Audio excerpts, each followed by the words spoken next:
à toi Ginette, ici Naito-chan pour Speed Animal News. Bonne année 2017. Et oui, aujourd'hui 28 janvier 2017, nous fêtons le nouvel an chinois. Attention, nous entrons dans l'année du coq. Animal qui nous est très familier, puisqu'il est notre emblème national depuis que les Romains nous ont comparé à ces animaux pour leurs caractéristiques qu'ils nous ont attribuées, belliqueux et vaniteux. D'ailleurs, notre pays s'appelait la Gaule, qui vient du latin gallia, qui signifie coq. Mais passons. Tout commence dans un œuf. Couvé pendant 21 jours, il éclot enfin un poussin. Il peut manger seul tout de suite, mais restera près de sa mère pendant 6 semaines. Le poussin deviendra poulette si c'est une femelle, ou coquelet si c'est un mâle.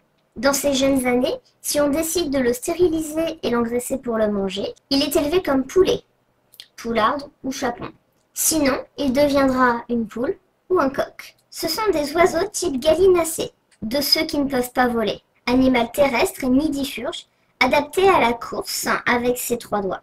Ils vivent une douzaine d'années. La femelle pond un œuf par jour à partir du 9e mois, jusqu'à environ 8 ans. Mais sans coq, dans la basse-cour, aucun œuf ne sera fécondé. Le coq est polygame. Il surveille de près son harem, et son cocorico de l'aube au crépuscule sert à défendre et s'imposer sur la basse-cour. Peut-être le saviez-vous, mais cette espèce nous vient d'Asie, domestiquée il y a 6000 ans avant Jésus-Christ.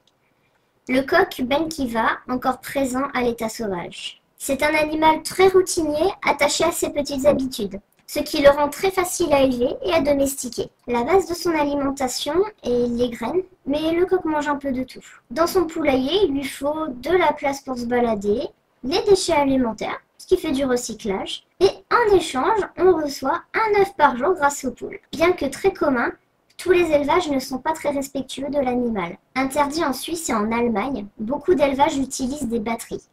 Élevage en cage très confiné, où elles n'ont justement pas possibilité de se promener. Une loi européenne de 1999 en interdit l'usage en Europe. Mais les poules auront des dents avant que l'homme ne les respecte. Et oui, la pousse eut jadis des dents. Cette particularité est toujours inclue dans ces gènes, mais bizarrement, pendant la croissance du fœtus, cette information passe à l'as. Mais rien ne nous dit qu'un jour, le gène ne fera pas surface.